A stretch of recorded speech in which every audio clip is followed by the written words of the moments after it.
Em hỏi lại đi. Bố đâu rồi đi? Bố ngồi. Bố ngồi. Còn bố ông đi bỏ. Thế vừa nãy ai gọi điện cho nghe? Ông đi. Ông à? Đi à? Ông gì?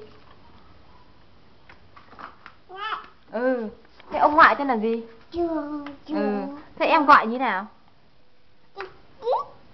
Thế em gọi ông như nào? Nghe.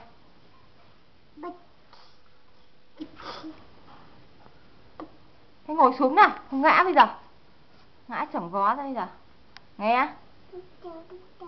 Nghe ơi.